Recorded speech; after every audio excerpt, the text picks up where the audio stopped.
Bonsoir à toutes et à tous. Merci d'être venus en présentiel ou en distanciel à suivre la conférence sur YouTube. Donc pour cette deuxième conférence du cycle du cours commun du CHELS, on a le plaisir d'accueillir Emmanuel Trizac, qui est professeur des universités, spécialiste de la physique statistique et président de l'ENS de Lyon. Il va nous parler de l'ordre et des ordres, le temps, sa flèche et les énigmes de l'entropie. Merci beaucoup Isabelle.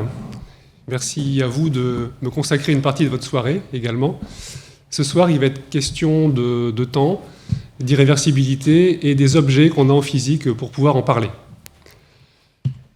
Il y a à peu près un an, un nouveau ministre de l'Intérieur était nommé et il établissait ses 3 priorités. Rétablir l'ordre et rétablir l'ordre. On pourrait dire en un certain sens que la nature fait le contraire depuis à peu près toujours. Et c'est de ça qu'il va être question aujourd'hui. Donc on parlera du lien entre l'ordre et désordre, on parlera du temps, on parlera de la flèche du temps, du lien avec l'irréversibilité qu'il a défini, on introduira la notion de cours du temps également, ainsi que celle d'entropie.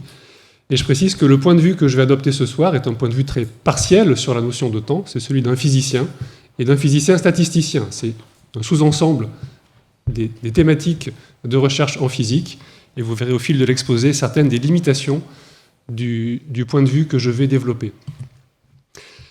On va commencer par essayer de définir ce qu'est le temps. Tout d'abord, remarquez que c'est une quantité qu'on mesure de façon extrêmement précise, que ce soit en secondes ou en heures ou avec d'autres unités, et la seconde fait partie des 7 unités fondamentales du système international, au même titre que l'unité qui permet de mesurer les longueurs, les températures ou encore l'intensité électrique. Aujourd'hui, la seconde est définie comme étant la durée de 9 192 631 770 périodes de la radiation qui correspond à la transition entre 2 niveaux excités d'un atome de césium. Plus la fréquence du phénomène étudié, donc ici une radiation dans l'atome de césium va être élevée, et puis la mesure du temps sur laquelle on va pouvoir asseoir la définition va être précise. Ce qui est exploité ici, c'est qu'en tout point du globe, les atomes sont identiques et que ces atomes ne s'usent pas. Alors on peut les casser, les atomes, effectivement, dans certains collisionneurs, on peut leur faire subir des mauvais traitements, mais quand on a des atomes, c'est tous les mêmes partout. Avant 1967, la définition était beaucoup plus lâche, beaucoup moins précise, puisqu'elle faisait référence au jour solaire moyen. Et la seconde était définie comme 1,86 400e de la durée du jour. Évidemment, ce n'est pas très précis, ce n'est pas très fiable, et on ne peut pas vraiment faire de métrologie à partir de ça. On s'oriente à l'heure actuelle vers une redéfinition de la seconde en quittant le domaine du térahertz, le domaine des micro-ondes qui est sous-jacent avec les transitions dans l'atome du césium, pour s'orienter vers des transitions qu'on dit optiques dans d'autres gammes de longueur d'onde et qui se produisent à plus haute fréquence. On passe au gigahertz, ça permet d'avoir des précisions plus importantes et de viser des précisions de 1 pour 10 puissance 18. Ce qui signifie qu'avec une de ces horloges, vous pouvez avoir 1 seconde de dérive sur 10 puissance 18 secondes. 10 puissance 18 secondes, c'est plus que l'âge de l'univers aujourd'hui, autour de 30 milliards d'années. Donc ça vous dit quel est le degré de contrôle qu'on a aujourd'hui sur la mesure du temps. Très bien, mais qu'est-ce que le temps ? On ne l'a toujours pas défini, et je vais être bien en peine de le faire. Je vais m'en tirer par une pirouette, et reprendre ici une formule d'un auteur de Pulp Fiction, Ray Cummings, qui a dit un jour « Le temps, c'est un truc inventé par la nature pour éviter que tout ne se passe d'un seul coup. » Difficile de faire mieux. Je reviendrai sur ce point à la fin de l'exposé. Pour avancer, on va faire un détour par le cinéma et constater que dans la plupart des scènes qu'on observe dans les films, lorsque le film est passé à l'envers, la séquence devient absurde. Alors c'est pas vrai partout, il y a un contre-exemple assez connu chez Cocteau, dans La Belle et la Bête, avec une scène dite des candélabres, où on voit un personnage avancer, et au fur et à mesure qu'il avance, des bougies s'allument. Mais personne n'est là pour les allumer. En fait, cette scène a été filmée à l'envers. avec un personnage qui recule, des bougies qui sont initialement toutes allumées et qu'on éteint par un souffle qu'on ne voit pas sur la caméra, au fur et à mesure de la reculer. Et après, la scène est passée à l'envers, ce qui donne l'impression visuelle. Bon, donc ça c'est pour l'anecdote. Je vais vous passer 2 films dont vous allez voir le côté absurde passer à l'envers, mais il y a un petit élément d'étrangeté dans chacun des 2. Si la vidéo veut bien démarrer, c'est à moi de la lancer.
Je pense qu'on a compris l'idée. Vous voyez, la scène est passée à l'envers, mais l'actrice a appris à jouer à l'envers, de telle sorte que son comportement nous semble plausible.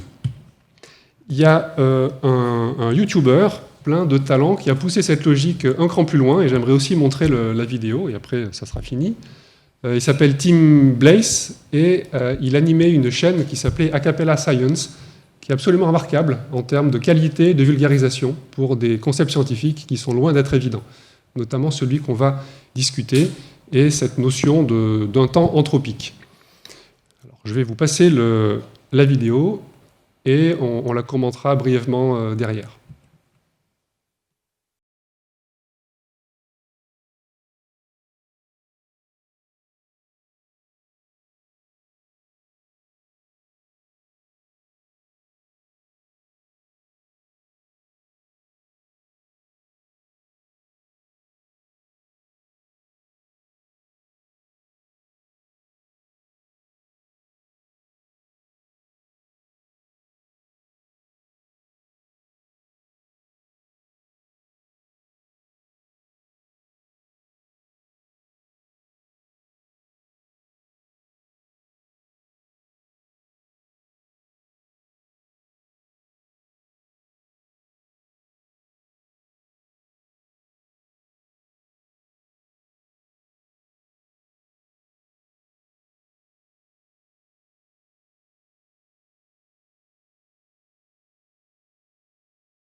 Donc ça continue comme ça, avec un certain nombre de scènes qui mettent en lumière des phénomènes irréversibles, on va revenir là-dessus, mais filmés à l'envers. Et vous remarquerez que le son, en fait, est le véritable son, c'est-à-dire que l'acteur a appris à chanter à l'envers, ce qui est d'une grande difficulté. Il n'y a pas de dictionnaire, et vous verrez sur le making-of, si vous allez voir sur Internet, comment il faut prononcer les mots pour que, lorsque le film passe à l'envers, tout ça retrouve une forme à peu près sensée, avec des phrases compréhensibles. C'est un travail assez considérable. Alors, ce n'est pas uniquement une performance d'acteur, c'est aussi assez profond du point de vue du message qui est véhiculé, parce que si on l'écoute bien, il nous parle d'entropie, il nous parle de deuxième loi de la thermodynamique, il nous parle de symétrie temporelle qui empêche l'existence d'un temps anthropique. Il nous parle d'un ordre à partir duquel tout est parti en capilotade, et il met aussi le doigt sur les limitations de nos connaissances. À partir de ces 2 films, je vais pouvoir définir ce qu'est la flèche du temps. C'est associé à l'irréversibilité de certains phénomènes, mais pas de tous, et de sorte que le phénomène en question, filmé, eh bien, donne lieu à un film irréel lorsqu'on le passe à l'envers. Un film qui semble contraire aux lois de la physique macroscopique. Typiquement, dans la deuxième vidéo, un œuf dans la poêle qui décuit. Ou, je ne sais pas si on a pu l'avoir en entier, mais un mélange d'eau et d'encre dans laquelle la goutte d'encre se concentre en un point. Donc ça, c'est pour l'irréversibilité et la flèche du temps. Mais il est important de bien distinguer la notion de cours du temps et de flèche du temps. Alors, par cours du temps, j'entends la distinction entre le passé et le futur, et cette impossibilité de retrouver dans le futur un instant du passé. Ça, c'est simplement l'ordonnancement des jours, des secondes, irréversible, c'est une propriété intrinsèque du temps, mais ça n'est pas une propriété des phénomènes qu'on peut étudier, qui se déroulent dans le temps de la physique. C'est le siège de la causalité, et je vais revenir sur ce qu'est la causalité dans le transparent suivant. Donc cette notion de cours du temps, elle est à distinguer de celle que je viens d'introduire, celle de flèche du temps, qui a une propriété des phénomènes irréversibles. Le film passé à l'envers n'a plus de sens, et donc lié à cette impossibilité de retrouver dans le futur un état du passé, et non plus un instant du passé. Propriété des phénomènes, donc. Il y a donc deux types d'irréversibilité, si vous voulez. Il y a celle du temps et de ses propriétés intrinsèques. Le temps court, le temps va. Et il y a celle des phénomènes eux-mêmes. Donc c'est pour lever cette ambiguïté que je parlerai de cours du temps et de flèche du temps. Le cours du temps, donc, c'est là que se déroule la causalité, qui est un principe absolument fondamental en physique, ce simple principe que les causes précèdent les effets. On peut le résumer comme ça. Ça semble tout à fait élémentaire, mais ça se traduit par des contraintes mathématiques souvent extrêmement fortes sur les théories que l'on peut mettre en place pour décrire le monde qui nous entoure. On peut même dire que c'est finalement une contrainte d'intelligibilité du monde. S'il n'y avait pas de causalité, je pense qu'on ne serait pas là pour en discuter, voire même la notion de discussion elle-même n'aurait pas de sens. Il n'y aurait plus d'intelligibilité. Je cite ici un collègue, Gilles Cohen-Tannoudji, qui dit que le principe de causalité sera sans doute un des derniers auxquels les sciences renonceront un jour. Pour l'instant, on n'y a pas renoncé. Donc à ce stade, on va retenir cette différence entre le cours du temps et la flèche du temps, donc entre la distinction passé-futur, le cours, propriété intrinsèque du temps, siège de la causalité, et la flèche du temps, qui est une propriété des phénomènes irréversibles. Et pour voir si on a compris, on va jouer un jeu ici, donc un jeu des citations. Donc, il y a 4 citations, et vous allez me dire si elles illustrent plutôt la notion de cours du temps ou de flèche du temps. Mais peut-être d'abord, de qui sont ces phrases plus ou moins connues. Ô temps, suspends ton vol, et vous, heure propice, suspendez votre cours. Qui a écrit ça? Lamartine. Effectivement, Lamartine. Ensuite, c'est plus difficile. La marche du temps donne la discipline. Jamais un seul jour n'a essayé d'en passer un autre avant son tour. C'est plus récent. Ouais, c'est moins classique, tout en l'étant, dans un certain sens.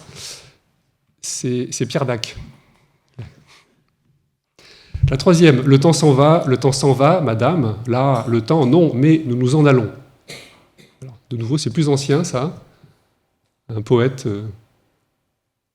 comme on peut s'en douter, avec ses 2 vers. Non, personne pour se risquer. Bravo. Il y a de la densité à droite, là. Ronsard. Et pour terminer, les vibrantes douleurs dans ton cœur plein d'effroi se planteront bientôt comme dans une cible. Un poème qui s'appelle L'horloge. Commence horloge, Dieu sinistre, effrayant, impassible, dont le doigt nous menace et nous dit « souviens-toi ». Puis ça poursuit comme ça. Alors, là c'est Baudelaire. Bon, voilà. Lamartine, Pierre Dac, Ronsard et Baudelaire. Et alors, qu'est-ce que ça illustre? La première, Lamartine, autant suspend ton vol et vous, heure propice, suspendez votre cours. On va dire que la réponse est dans la question. On parle du cours du temps, simplement l'ordonnancement des instants les uns après les autres. La seconde, la marche du temps donne la discipline. Jamais un seul jour n'a essayé d'en passer un autre avant son tour. Le cours du temps également, c'est la même notion en effet. Oui. Troisième, le temps s'en va, madame. Là, le temps non, mais nous nous en allons. Donc là, c'est la flèche, c'est l'irréversibilité, c'est le vieillissement, finalement. Le phénomène le plus irréversible qu'on connaisse, en un sens, c'est notre propre vie qui l'illustre. Et le dernier, les vibrantes douleurs dans ton cœur plein d'effroi se planteront bientôt comme dans une cible. Bon, là aussi, quand on dit cible, on dit flèche, n'est-ce pas? La flèche du temps, très bien.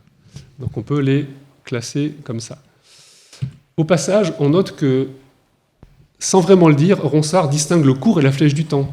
Ce qui dit le temps s'en va, madame. Le temps, non. Donc non, c'est pas le temps, c'est nous, en fait, qui nous en allons. Donc il fait bien la distinction entre une propriété intrinsèque du temps et puis notre propre vieillissement qu'il distingue par ce vers. C'est assez intéressant. Donc l'exposé va porter sur l'irréversibilité, donc sur la flèche du temps, pas tant sur le cours du temps, parce que c'est assez difficile d'en parler. Vous allez voir, la physique est assez peu armée pour ça.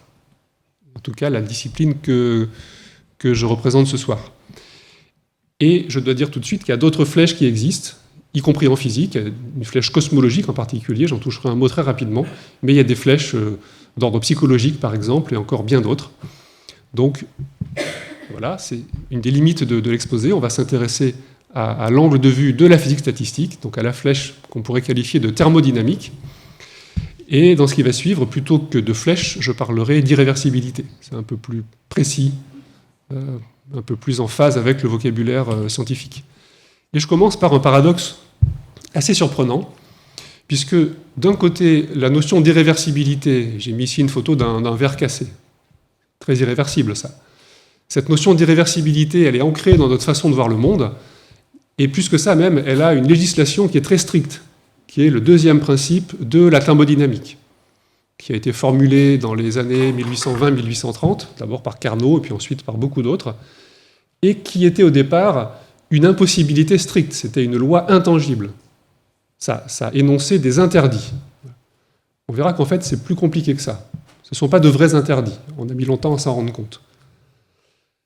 Et là où ça devient intéressant, c'est de réaliser que ces énoncés-là qui régissent le comportement de la matière à notre échelle, à l'échelle macroscopique, en fait, ils sont, à première vue, difficilement réconciliables avec cette propriété fondamentale des équations de la dynamique microscopique, donc au niveau des déplacements des molécules ou des atomes, qui est que ces équations sont réversibles.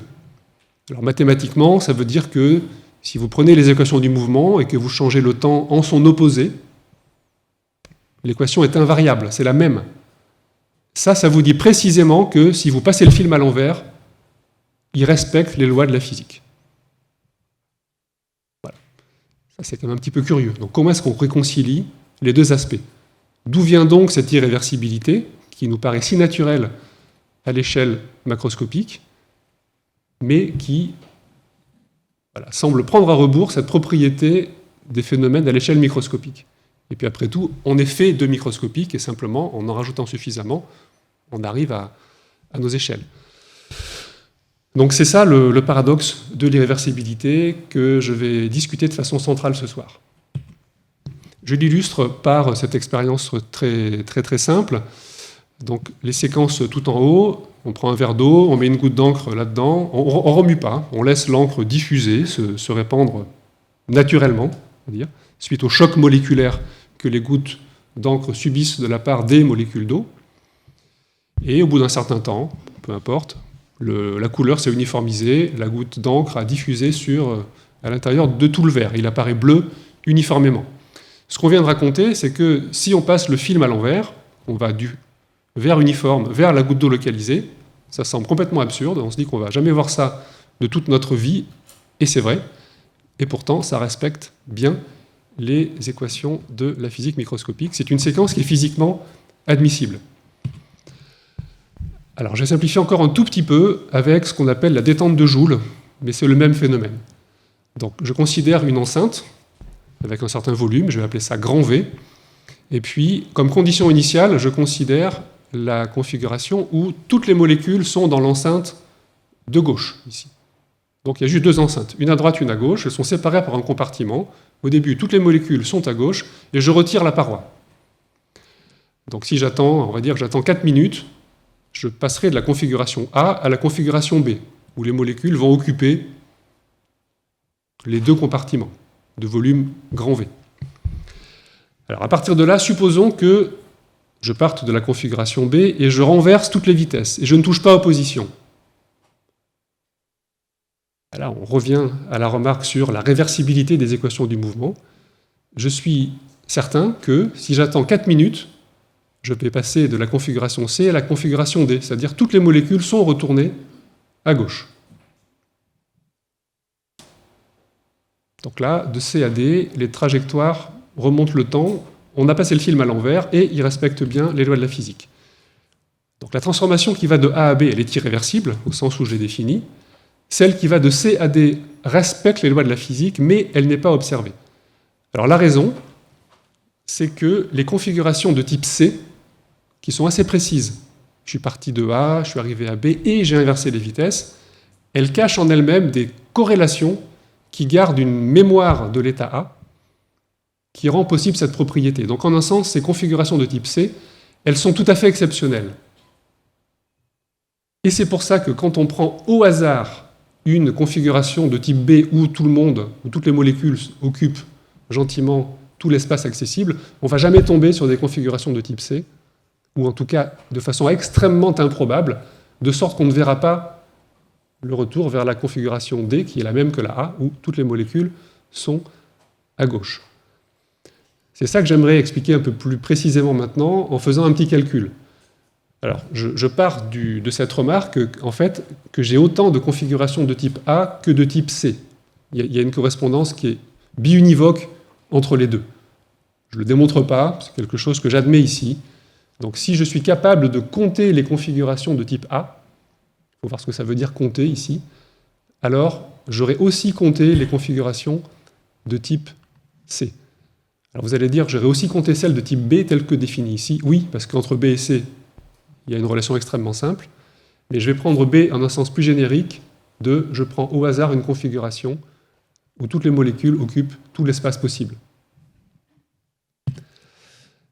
Alors on est bien en peine de compter a priori parce qu'on a un espace continu, les molécules peuvent être un petit peu n'importe où, elles ont des vitesses qui sont aussi continues suivant certaines lois de probabilité, donc c'est un problème qui, pour un exposé comme ce soir, peut être un petit peu rédhibitoire.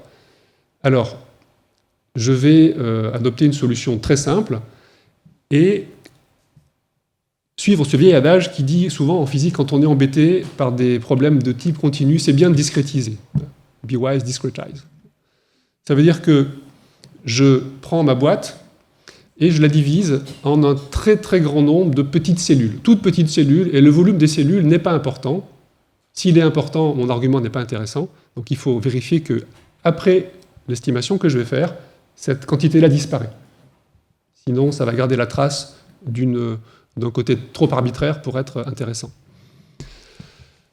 Alors, je les prends très très petites, ces cellules, et on pourrait définir ce que veut dire très très petite. Pas forcément très très important ici. Je vais négliger les interactions entre molécules, ce qui est une approximation assez sévère, mais qui simplifie bien la vie, et qui peut se relaxer. On sait faire les calculs proprement en physique statistique. Et à partir de là, ce n'est pas très compliqué de compter de combien de façons différentes je peux disposer les molécules dans ces petites cellules. Et comme ça, de dénombrer l'ensemble des configurations accessibles pour les molécules. Donc la première molécule qui va aller quelque part dans une des petites cellules, eh bien, il suffit que je compte combien j'ai de cellules pour savoir de combien de façons je peux la disposer. Donc si j'ai un volume grand V et que chaque... Alors ici, pardon, je pars de la configuration de type A, donc je n'ai pas un volume grand V, j'ai un volume grand V sur 2, accessible au départ. Donc grand V sur 2, si je divise ça par delta V, ça me donne le nombre de petites cellules. Voilà, j'ai autant de possibilités pour placer la première molécule. Mais l'argument s'applique de nouveau pour la deuxième molécule. J'ai ce nombre de possibilités moins 1, puisqu'il y a une case qui est occupée. Alors ce moins 1, je vais le négliger par rapport au très très grand nombre, c'est pour ça qu'il est important d'avoir des cellules très très petites, je vais le négliger par rapport au nombre de configurations accessibles à la première molécule. C'est une approximation qu'on peut rendre très propre, si vous voulez. Et puis, je répète l'argument grand N fois, étant entendu que j'ai grand N molécules, et donc le nombre de configurations, c'est l'équation qui a écrit au milieu du transparent, ici, c'est grand V sur 2 divisé par delta V à la puissance n. Je peux répéter le même argument maintenant pour les configurations de type B, où le volume accessible n'est pas grand V sur 2, mais grand V au total. C'est la même chose, je remplace grand V sur 2 par grand V. Donc c'est la dernière équation qui est écrite. Et quand je fais le rapport des deux, j'obtiens 2 puissance n. Évidemment, ici, n va être très élevé, donc 2 puissance n, c'est un nombre qui devient astronomiquement grand. C'est pour ça qu'il y a beaucoup, beaucoup plus de configurations de type B que de type A ou de type C. Donc les configurations de type C, c'est tout ce qui est écrit en bas de la planche. Par rapport aux configurations de type B, il y en a 1 sur 2 puissance n. Et on peut mettre des nombres derrière pour voir à quel point ça décroît vite, cette quantité-là. C'est que si je prends n égale à 30 molécules, ce qui est très très petit évidemment à l'échelle macroscopique, ce nombre-là, 1 sur 2 puissance n, c'est déjà plus petit que 0, une dizaine de 0 et un 1, 10 puissance moins 10. On imagine que quand n est de l'ordre de grandeur du nombre de molécules dans une toute petite boîte, dans 1 cm3 de gaz par exemple, c'est absolument imbattable ce nombre, c'est virtuellement 0. Ça signifie que les transformations qui vont de C à D, en fait, ne sont pas impossibles, mais elles sont totalement improbables. C'est pour ça qu'on ne les observe pas, en tout cas sur l'échelle d'une vie humaine, on peut dire, l'échelle de l'expérimentateur. Je fais un petit pas de côté pour un exercice relié, pour se convaincre que ce 2 puissance n, ce n'est pas complètement une arnaque. Je vais compter d'une manière un petit peu différente, un peu plus lâche. Je vais simplement regarder maintenant dans mon enceinte qui comporte 2 compartiments, un à droite et un à gauche, de même volume, quelles sont les configurations, combien j'ai de molécules à droite et combien j'en ai à gauche. Alors je commence par le cas le plus simple, avec 2 molécules. Je les suppose discernables pour simplifier, mais ce n'est pas très important ici. J'ai 4 configurations possibles. Gauche-gauche, les 2 sont à gauche. Gauche-droite ou droite-gauche, bon, ou droite-droite quand les 2 sont à droite. Donc ça me fait 4 configurations. Et je vois que celle où les 2 molécules sont à gauche, toutes dans le même compartiment, c'est une parmi 4. Donc c'est assez probable d'observer ça. En revanche, dès que je passe à 10 molécules, alors 10 molécules, il faut que j'ai des nombres tous les cas. J'ai le cas où j'ai toutes les molécules à gauche, c'est ce que je note avec 10, 0. 10 à gauche, 0 à droite ici. Ça sera pareil que 10 à droite et 0 à gauche. Donc je ne répète pas. Donc j'ai la configuration 10, 0, j'ai une configuration, comme ça. La configuration 9, 1, 9 molécules à gauche et une à droite. Ben, j'ai 10 manières de choisir la molécule que je mets à droite. Okay, donc j'ai 10 cas possibles. Donc je mets un petit 10 à côté. Et puis je peux répéter l'argument, comme ça, il y a un petit peu de combinatoire, qui fait que dans le cas où j'en ai 8 à gauche et 2 à droite, j'ai 45 possibilités, puis 120, puis 210, etc. Et 252 quand j'ai une situation symétrique avec 5 à droite et 5 à gauche. Je vais maintenant dénombrer le nombre total de configurations. Alors, je dois multiplier par 2 les configurations 10, 0, 9, 1, etc. jusqu'à 6, 4. Par contre, la 5, 5, pour tenir compte de la symétrie droite-gauche, par contre, la 5, 5, elle est déjà symétrique droite-gauche. Bon, donc le calcul correct, c'est 2 fois la somme de ce qu'il y a sur les 5 premières lignes, plus 252, ça fait 1024. Ah, on retrouve 2 puissance n, c'est 2 puissance 10. Et on retrouve le fait que ce que pèse la configuration où toutes les molécules sont soit à droite, soit à gauche, c'est pareil, par rapport au nombre total de configurations, c'est 1 sur 2 puissance n. Par conséquent, donc c'est intéressant, ça redonne le même argument que tout à l'heure. On peut aussi, au passage, ici, observer que la configuration symétrique, 5-5, avec ses 252 cas possibles, elle représente 252 sur 1024 cas possibles, c'est-à-dire à peu près 25% des cas. Donc c'est 250 fois plus probable que la situation où toutes les molécules sont d'un côté, et on retrouve cette grande dissymétrie qui est de plus en plus importante au fur et à mesure que le nombre de molécules augmente, et qui explique pourquoi on ne voit jamais les molécules revenir spontanément dans un des 2 compartiments. Tout ça nous dit que l'irréversibilité, en fait, est un effet de taille un effet d'échelle, un effet de probabilité. Ça nous dit aussi que pour un petit système, si j'avais par exemple moins de 5 molécules, eh bien la transformation de C à D serait tout à fait possible, voire même tout à fait probable. Et donc là, je n'aurais pas d'irréversibilité. Je pourrais filmer le phénomène, le passer à l'envers, vous le montrer, et vous seriez bien en peine de me dire quel est celui des deux films qui est passé à l'envers. Peut-être pour donner un dernier exemple de ça, je peux parler du billard, et là aussi d'une séquence qu'on filmerait. Alors, on met une caméra au-dessus d'un billard, et on va filmer d'abord des collisions à deux boules. Et là, généralement, quand on passe le film à l'endroit ou à l'envers, on ne voit aucune différence. Ça pourrait très bien être une séquence qui correspond à quelque chose de plausible. En revanche, quand on filme le coup initial, alors c'est pas vrai dans tous les billards, je ne suis pas un spécialiste, mais ce qu'on appelle la casse, donc en anglais c'est le break shot, c'est-à-dire vous avez vos 15 boules immobiles dans un triangle, et puis la boule blanche qui vient taper dessus. Ça évidemment produit une sorte d'événement cataclysmique où les 15 boules se mettent en mouvement, et clairement cet événement-là, si l'ayant filmé, vous passez le film à l'envers, il va vous paraître absurde, parce que les 15 boules vont se placer gentiment dans un tout petit coin de la boîte, l'équivalent d'avoir tout le monde à gauche tout à l'heure, avec la boule blanche qui se retrouve éjectée, ça paraît complètement absurde. C'est ça l'analogue, finalement, de toutes les molécules retournent à gauche. Et on voit que c'est très improbable parce qu'on est passé de 2 boules à 15 boules dans le triangle initial. Donc l'effet d'échelle, on le voit apparaître là, sur le billard.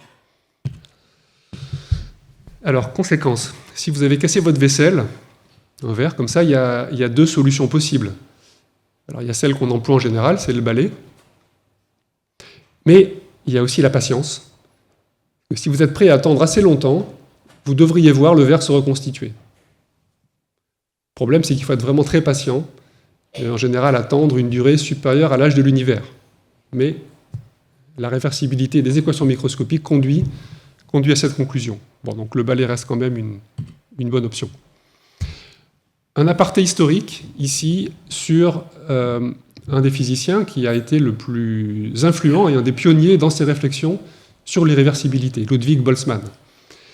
Il a cherché dans les années 1870-1880 et un petit peu après à développer donc une théorie de l'irréversibilité, mais qui soit mathématiquement propre, alors qui était un défi formidable à l'époque. Il a eu des intuitions absolument extraordinaires, mais mathématiquement, tout n'était pas absolument clair. Donc ça pouvait prêter le flanc à certaines critiques. Et il y a eu plusieurs controverses qui ont été très débattues, qui l'ont opposé à différents collègues, et en particulier à Loschmidt, que je cite ici, qui a fait cette remarque, précisément, quand on passe de B à C, quand on renverse les molécules, alors tout le monde retourne gentiment dans le compartiment de gauche. Il n'avait pas fait les raisonnements probabilistes qu'on a discutés il y a quelques minutes.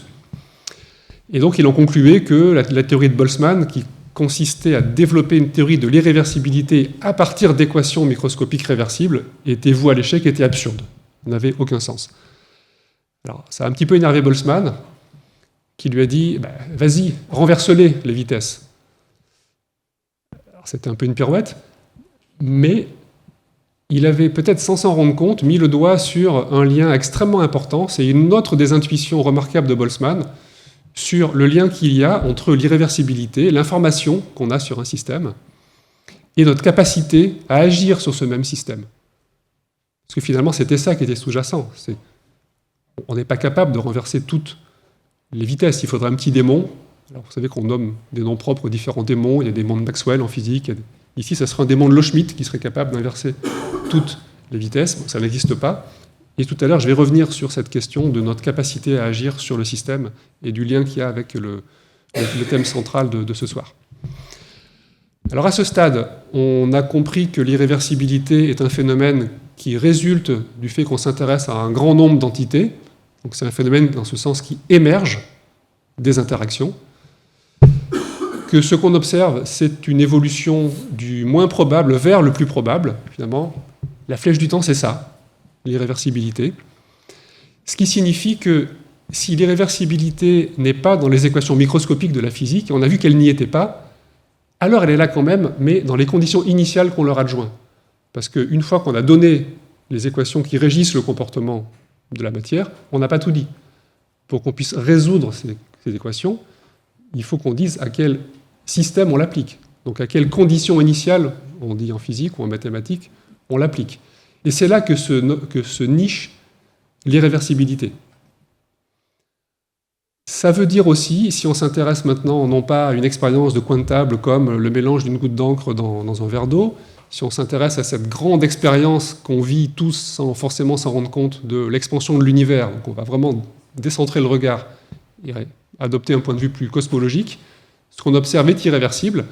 Ça veut donc dire que l'expérience qu'on observe, elle a dû elle aussi commencer dans un tout petit coin de la boîte.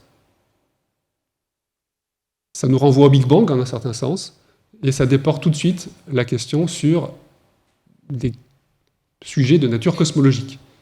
Je ne vais pas m'aventurer davantage sur ce plan-là, mais c'est intéressant d'établir cette connexion. Ce qu'on doit dire aussi, c'est que, étant parti d'un second principe de la thermodynamique, ce qu'on appelle la deuxième loi,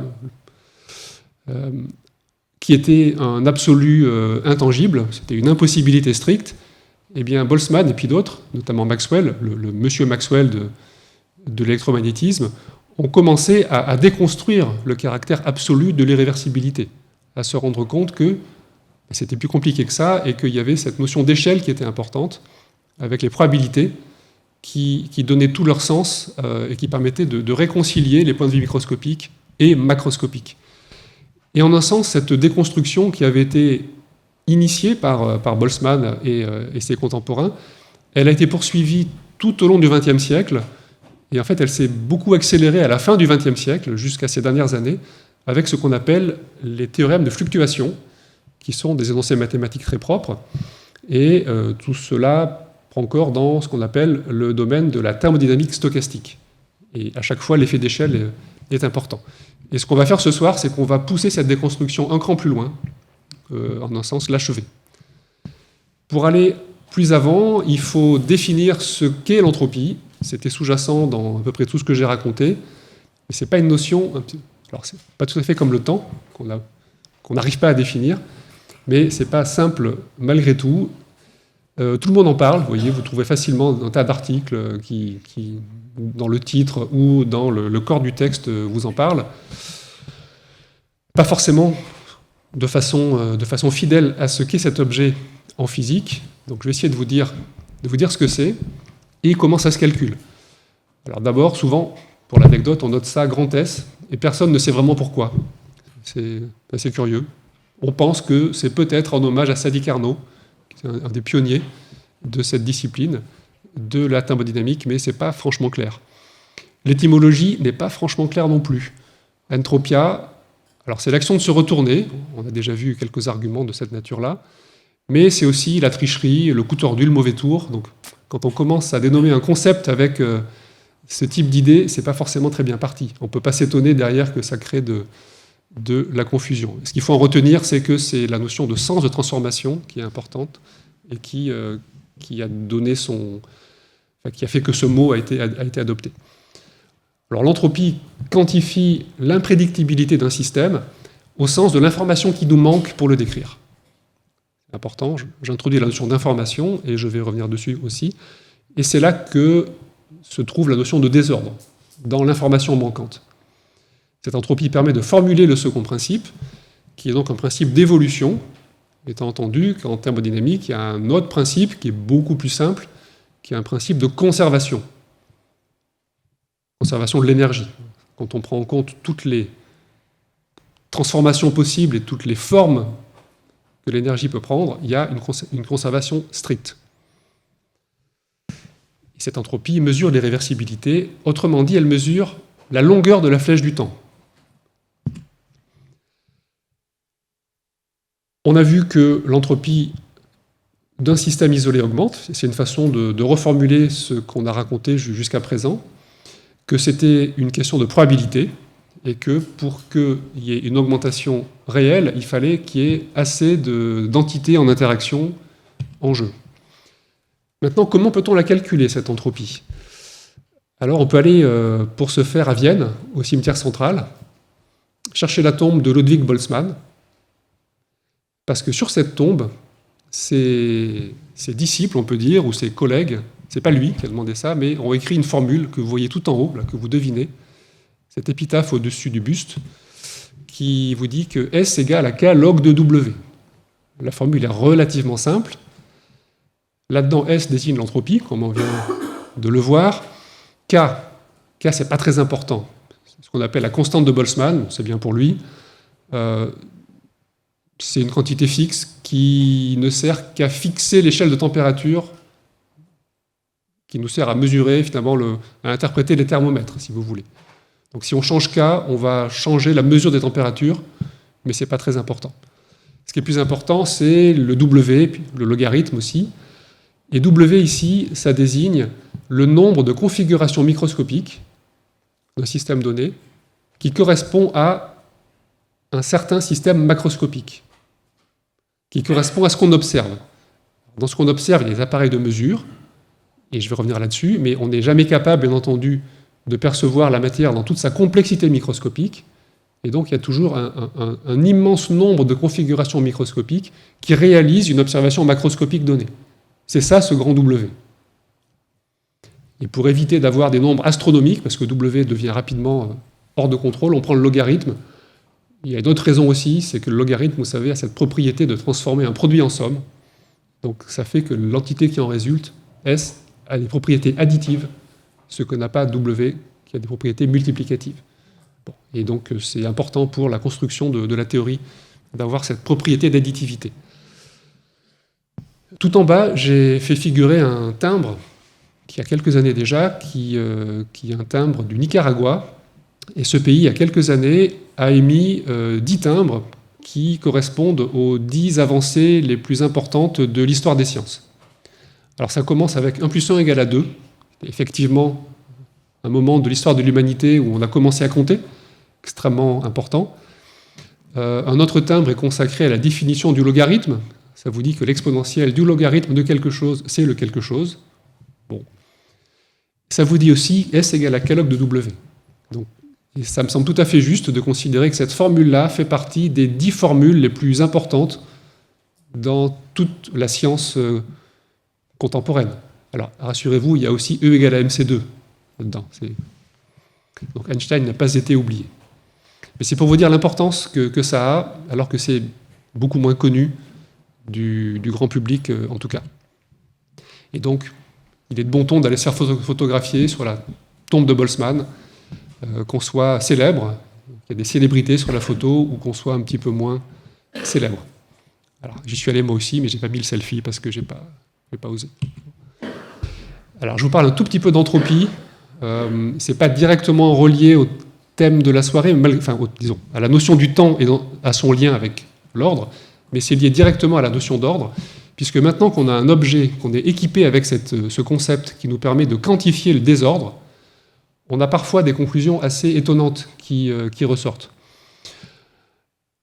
On a parfois l'intuition qui est parfaitement confortée, c'est-à-dire on calcule l'entropie de différentes configurations, de différents états de la matière, et puis on voit que l'entropie est plus grande pour des systèmes où effectivement visuellement il y a plus de désordre. Mais l'exemple que j'ai pris est intéressant, pas uniquement comme ça pour la discussion de principe, mais parce qu'il a trait à ce qu'on appelle les cristaux liquides.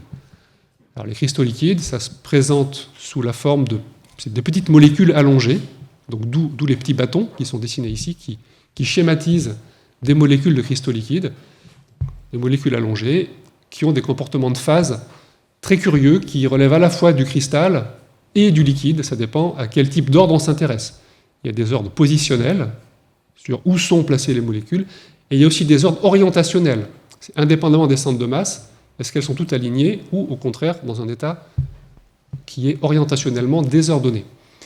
Eh bien, il se trouve que la configuration où tous les bâtonnets sont alignés, ici, donc à votre droite, normalement, est plus désordonnée que celle qui est à gauche, alors que votre intuition, ou l'intuition de tout le monde, je pense, vous dirait le contraire. Et la raison, elle est relativement simple ici, elle n'est pas toujours aussi simple que ça, et on peut la comprendre en s'inspirant de notre expérience du jeu de Mikado. Ce qui est montré à gauche ici, c'est une configuration assez classique d'un jeu de Mikado. Vous mettez votre plat de spaghettis en désordre par terre, et puis tous les spaghettis sont enchevêtrés. Et si vous voulez en bouger un, vous êtes sûr de ne pas y arriver, parce que vous allez en bouger un autre en même temps. Donc, au niveau du désordre de position, vous n'avez plus de marge. Vous touchez un bâtonnet, vous allez affecter les autres. Voilà. Donc, il y a assez peu de désordre positionnel dans la configuration, alors qu'on appelle isotrope, parce que les bâtonnets sont dans toutes les directions. Par contre, il y a bien entendu un grand désordre d'orientation, puisque à peu près toutes les réalisations possibles sont faites. Alors que dans l'état qu'on appelle nématique, c'est celui où à peu près toutes les molécules sont plus ou moins alignées, il y a bien sûr des fluctuations, il y a toujours des fluctuations en physique, c'est d'ailleurs une mesure de la température. Plus la température est forte, plus les fluctuations sont importantes. Il y a beaucoup moins de désordre orientationnel. En revanche, ce qu'on imagine assez simplement, c'est que ça devient assez facile de faire glisser les molécules les unes par rapport aux autres. Donc on récupère un désordre positionnel, et il se trouve que cette contribution-là est plus importante que la perte du désordre orientationnel. Voilà. La même conclusion s'applique en fait pour un empilement aléatoire de sphères dures. Donc là, je reviens au billard, si vous voulez, mais je vais empiler les molécules, et c'est pas facile, on peut les empiler sous la forme d'une configuration qu'on appelle, en français, en anglais, c'est le random close packing, donc c'est une sorte un empilement à touche-touche aléatoire, voilà, c'est ce qui est montré ici. Et là, de nouveau, pour les configurations en question, l'entropie est plus élevée, il y a plus de désordre dans le cristal qui se trouve tout en bas, en bleu, que dans ce qui semble plus désordonné en haut. Et la raison est la même aussi, c'est que dans la configuration que j'ai appelée ici l'état cristallin des sphères dures, j'ai plus de latitude pour bouger les molécules, les boules de billard, dans la cage que forment les voisines. Donc notre perception, très macroscopique, et nos yeux ne sont pas toujours de bons juges de la réalité du désordre microscopique. Je ferme cette parenthèse. J'en reviens au temps en récapitulant. On a vu que le second principe nous explique que l'entropie d'un système isolé augmente. C'est une question de probabilité, donc les évolutions se font du moins probable vers le plus probable. On a vu aussi que ce qui est improbable n'est pas impossible.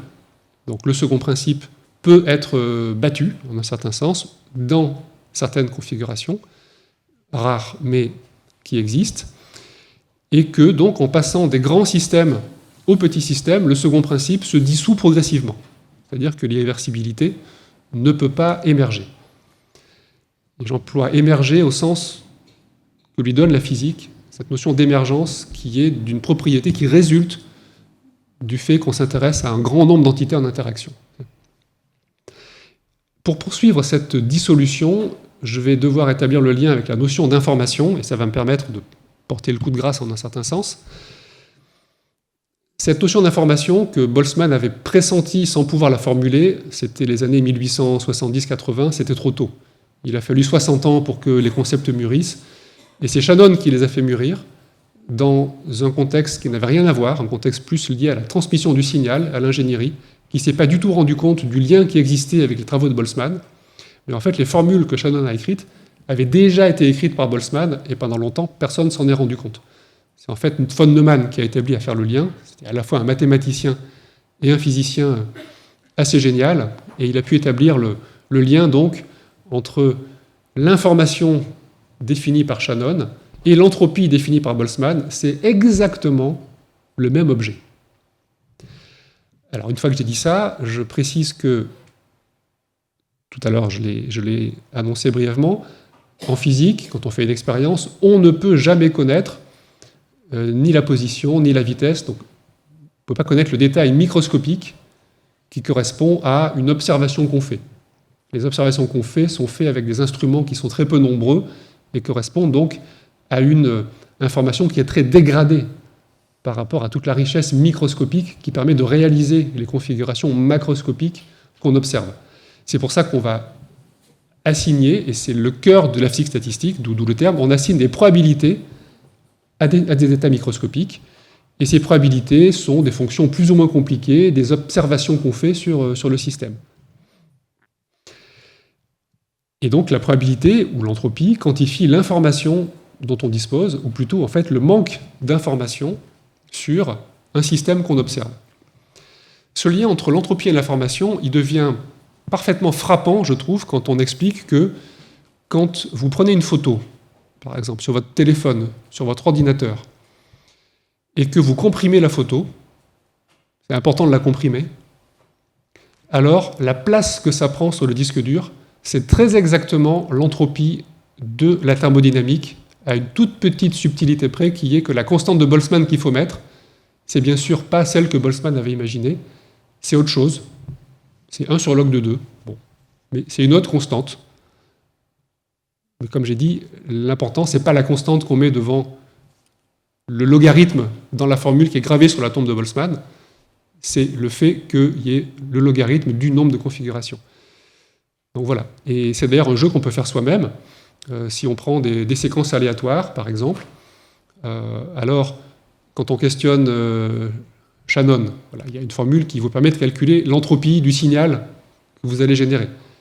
Si vous mettez ça sur votre ordinateur et que vous comprimez, vous allez trouver exactement l'entropie de la théorie de l'information et donc de Boltzmann. Donc voilà, ce lien entre l'entropie et l'information, on le voit à l'œuvre sur nos téléphones portables ou nos ordinateurs.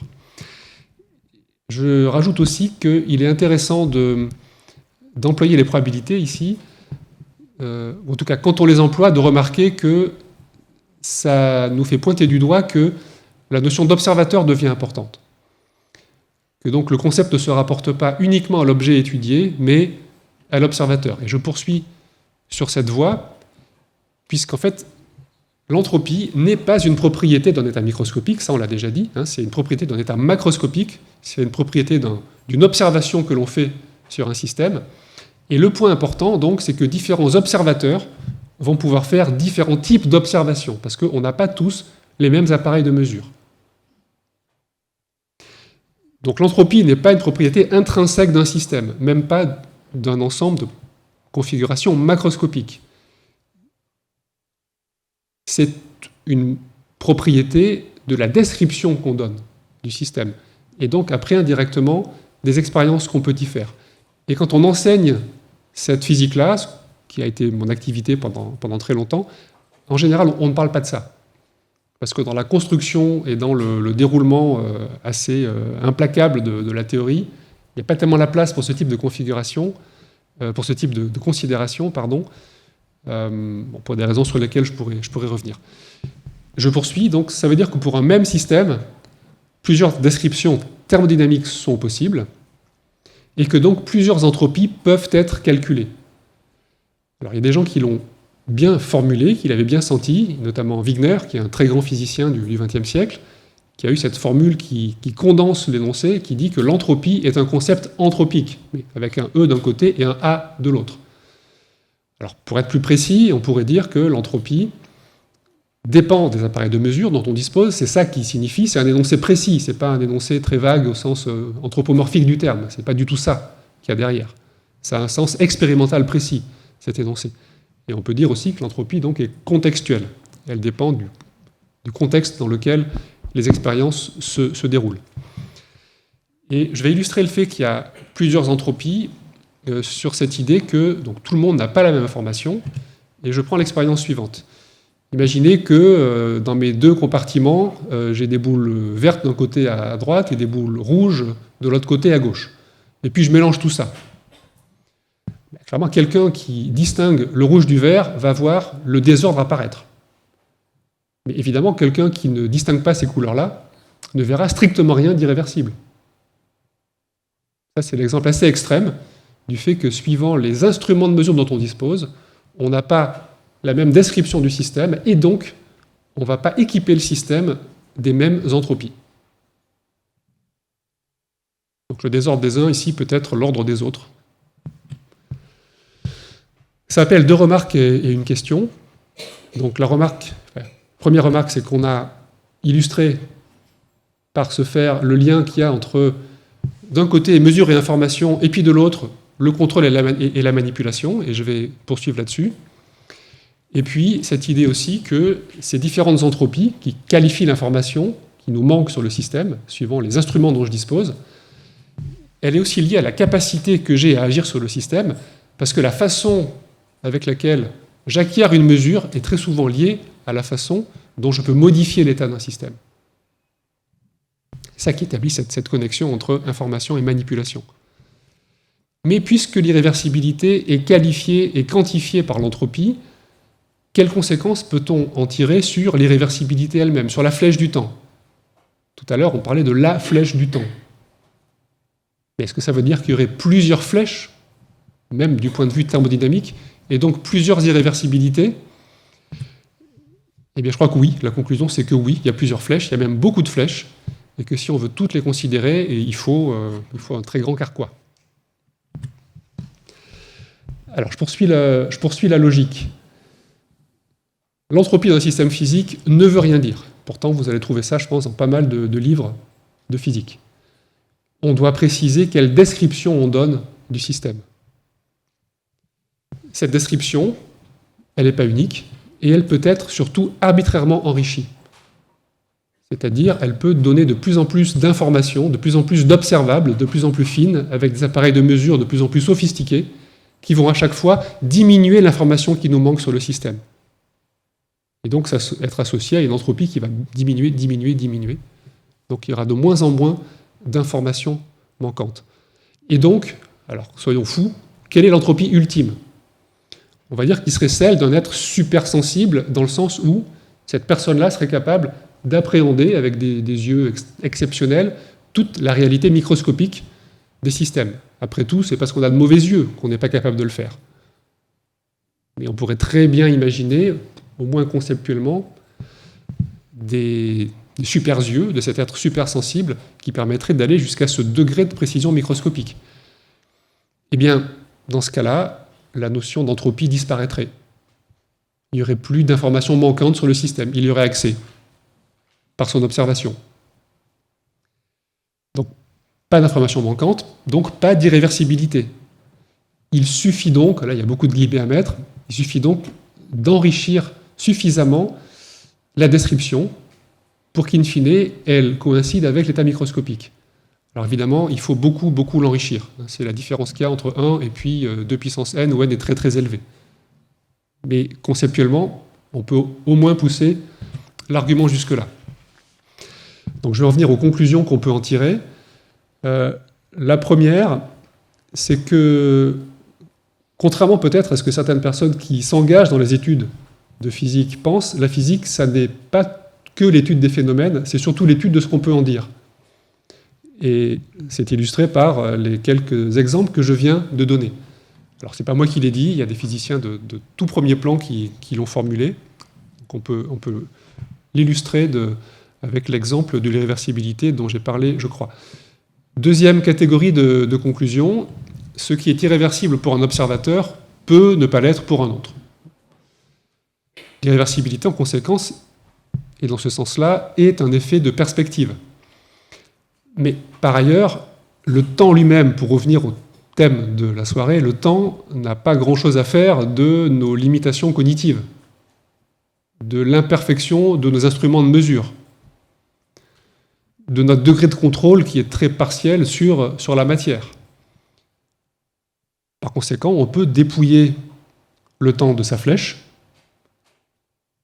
ce qui signifie que ce qui reste, dans ce cas-là, une fois qu'on s'est débarrassé de l'irréversibilité, si on est un être supersensible, est-ce que ça signifie que le temps a suspendu son vol? Certainement pas. De nouveau, le temps n'a pas grand-chose à faire de nos limitations cognitives, qu'on soit un être supersensible ou qu'on soit des observateurs, des physiciens, physiciennes comme nous. Et donc on en revient à cette distinction importante entre le cours du temps et la flèche du temps. Le cours du temps, on ne pourra pas s'en abstraire, mais la flèche du temps, elle est beaucoup plus relative. Et donc, dans ce sens-là, le temps peut exister sans le changement, sans l'irréversibilité. Troisième niveau de conclusion, j'en reviens à ma définition de Cummings. Le temps, c'est un artifice trouvé par la nature pour éviter que tout ne se passe d'un seul coup. Mais le temps, c'est toujours une question non résolue, aujourd'hui, en physique, malgré sa mathématisation et malgré l'extrême précision, complètement folle d'ailleurs, avec laquelle on le mesure. on en parle encore aujourd'hui à peu près comme on en parlait au temps de Galilée, voire même comme on en parlait du temps de saint Augustin, au 5e siècle. Et saint Augustin a eu cette phrase célèbre, « Qu'est-ce donc que le temps ? Si personne ne m'interroge, je le sais, mais si je veux répondre à cette demande, eh bien, je ne sais plus. » C'est un peu mon problème aussi ce soir. Donc ce temps qu'on perd, ce temps que certains prennent, ce temps qu'on peut ne pas avoir, ce temps qu'on tue parfois, ce temps qu'on mesure de façon exceptionnellement fine, reste une énigme, encore aujourd'hui. On peut dire que ça fait désordre. Et je vous laisse avec quelques articles, un petit peu de bibliographie et une remarque finale de Pierre Dac qui s'est beaucoup intéressé à la question du temps, semble-t-il. Bien, merci à vous.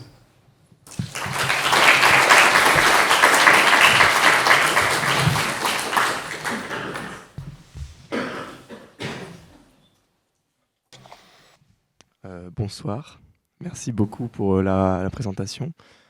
Je me demandais, quand vous avez parlé de la formule de l'entropie de Boltzmann, le S égale K log de W,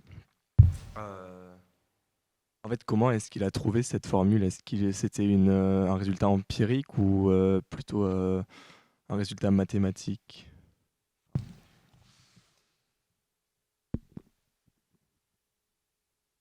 Ça a été une longue histoire, mais on peut la résumer comme ceci. Si on s'intéresse à des systèmes relativement simples où on peut effectuer toute la combinatoire des états possibles. Et c'est possible tant que les systèmes sont d'assez petite taille, finalement.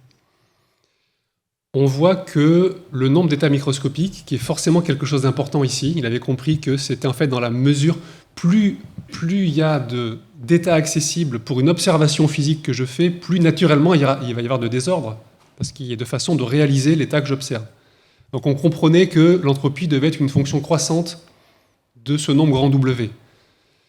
Et il s'est rendu compte que lorsqu'on s'intéressait à deux systèmes isolés, on pouvait très bien définir l'entropie de la somme des deux, et il souhaitait que l'entropie de la somme soit la somme des entropies.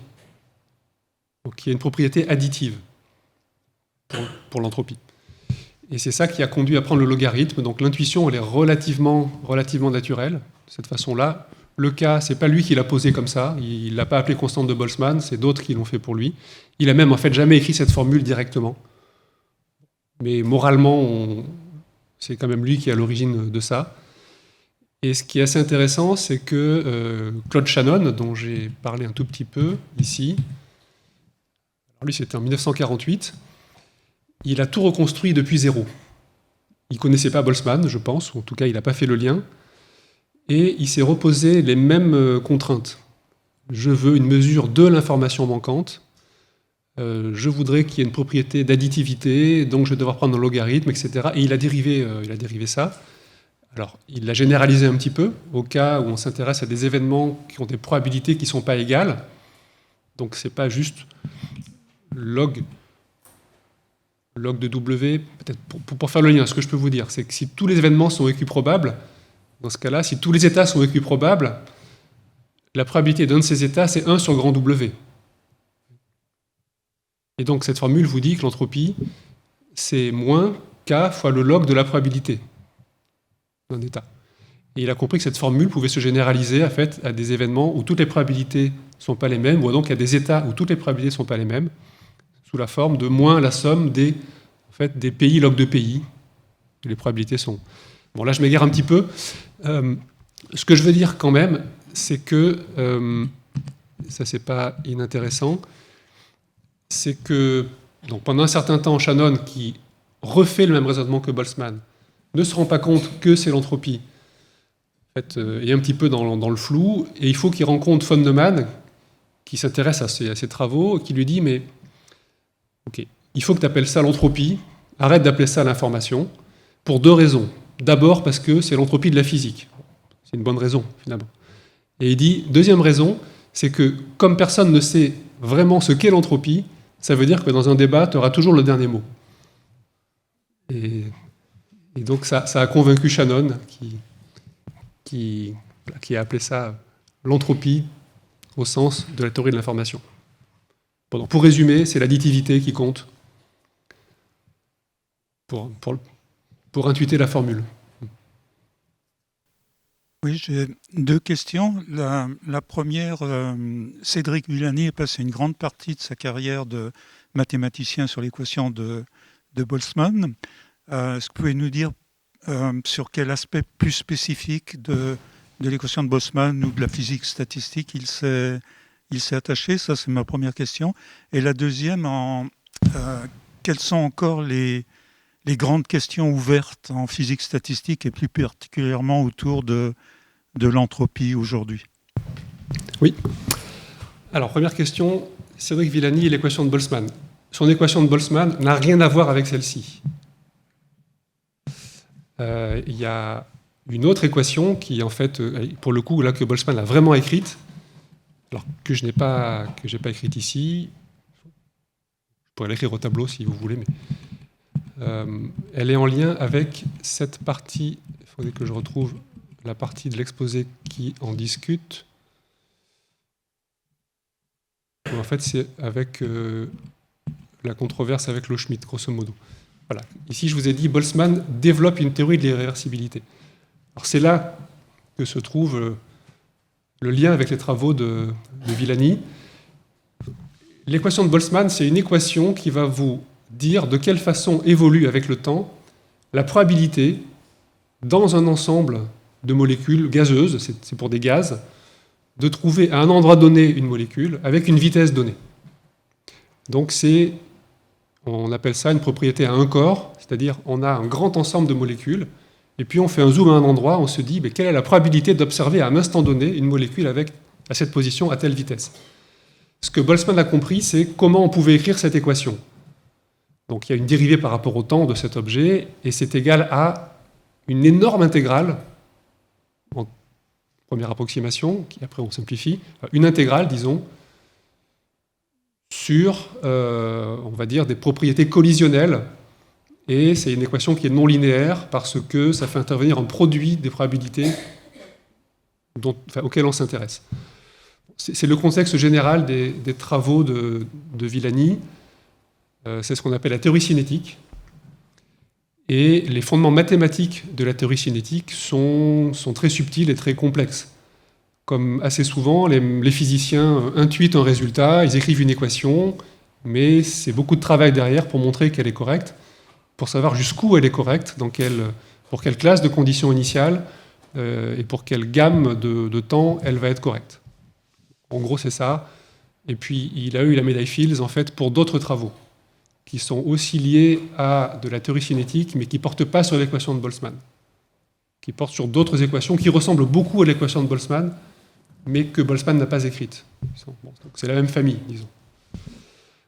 Après, la deuxième question sur les travaux en physique statistique, où est-ce qu'ils se trouvent? Alors, la plupart de ce que j'ai raconté correspond à une évolution entre états d'équilibre aujourd'hui. J'ai toutes mes molécules à gauche ici, j'enlève la paroi, j'attends assez longtemps et je vois ce qui se passe.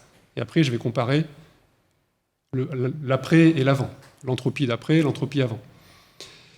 Là où c'est beaucoup moins simple d'avoir des théories et des outils, c'est pour les transformations qui sont hors de l'équilibre. En particulier parce qu'il peut y avoir un flux d'énergie ou un flux de matière. Donc, pour prendre une illustration, c'est ce qu'on appelle le domaine de la matière active. Ça peut être des bactéries, par exemple, qui vont consommer de l'énergie, mais qu'on peut voir à relativement grande échelle aussi comme un ensemble de molécules dans un gaz. Comment ça interagit, comment ça coule, comment ça se comporte, comment ça réagit à des contraintes. Et là, c'est beaucoup plus compliqué parce qu'on perd le lien avec la physique statistique d'équilibre.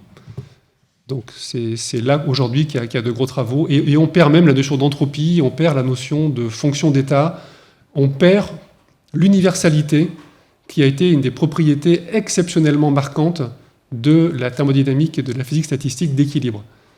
Ce qui est très frappant, c'est très beau, c'est de réaliser que des systèmes physiques qui n'ont rien à voir a priori, c'est-à-dire la façon dont un verre d'eau va cristalliser à basse température, ou la façon dont un aimant va perdre son aimantation quand on monte la température aussi, ou la façon dont avec laquelle un mélange binaire va se séparer, et encore bien d'autres, dans le détail des fonctions mathématiques qui est régi par exactement les mêmes objets mathématiques. Et ça a été un immense effort au XXe siècle de comprendre pourquoi. On s'est rendu compte de ça dans les années 20 à 30. Il a fallu attendre les années 80 pour comprendre ça. Ça, c'est les travaux du groupe de renormalisation qui explique l'universalité. Il y a un prix Nobel forcément derrière, et il y a littéralement des milliers de gens qui ont travaillé pendant 50 ans sur cette question. C'est un effort considérable. Donc on en est là aujourd'hui, mais sur le hors d'équilibre. On n'est pas... Peut-être qu'un jour, quelqu'un aura l'idée géniale qui correspond aux travaux qu'ont fait les pionniers au XIXe siècle, où à un moment, quelqu'un a pensé à certains objets mathématiques, notamment les fonctions d'état, qui ont unifié des systèmes physiques qui n'avaient rien à voir a priori. Des moteurs, des machines thermiques, des choses qui étaient très spécifiques et très détail dépendantes. Donc on est encore perdu dans cette myriade de toute cette zoologie, toute cette phénoménologie hors d'équilibre aujourd'hui. Il faut parler très près du micro. Bonsoir monsieur, merci beaucoup pour cette intervention. Je ne suis pas très forte en calcul, personnellement, ce n'est pas du tout mon domaine, mais j'aimerais quand même essayer de comprendre votre explication quant au phénomène de Joule, je crois, ce qui est affiché derrière vous. Est-ce que vous pourriez revenir, s'il vous plaît, sur le delta, ce qui est représenté dans votre calcul, et expliquer, potentiellement essayer de le vulgariser pour quelqu'un qui ne fait absolument pas de mathématiques dans son quotidien? Donc celui-ci. S'il vous plaît. Ok. Alors, j'ai pris ma boîte de volume V sur 2, c'est le compartiment de gauche, qui est représenté ici schématiquement, avec les molécules qu'il y a dedans qui sont en rouge. Je vais dire que ce qui distingue une configuration d'une autre, c'est la donnée suivante. J'ordonne toutes mes petites cases, c'est les petits carrés, là. Et donc je vais dire que, alors là, manifestement, dans le premier carré, tout en haut à gauche, il n'y a pas de molécule. Donc je vais dire, bon, c'est un 0. Voilà, et puis je vois que j'ai une molécule peut-être dans le troisième, le centre de masse de la première molécule, il est dans la troisième cellule, etc. Donc cette configuration-là, ça veut dire que j'ai des molécules dans les cases numéro 3, numéro 17, 27, etc. Je peux les numéroter. Et une fois que j'ai dit ça, alors j'ai perdu un peu de précision parce qu'une fois que je dis qu'il y a une molécule dans une des petites cases, je ne dis pas exactement où est le centre de masse, ça peut un peu bouger, mais ce n'est pas grave, j'ai accepté de ne pas tenir compte de ça. Et ce qui est très intéressant à la fin du calcul, c'est qu'on voit que le résultat que j'ai, le rapport des probabilités, ou le rapport plutôt des dénombrements, il est indépendant du delta V qui est le volume de la cellule. Donc ça c'est intéressant, parce que ça me dit que mon raisonnement qui paraît assez naïf, ici, un peu bêta, finalement, peut-être qu'il capture quelque chose d'intéressant, vu qu'il ne dépend pas de la façon dont j'ai discrétisé ma boîte. Discrétiser, ça veut dire découper en petites boîtes, en petites cellules.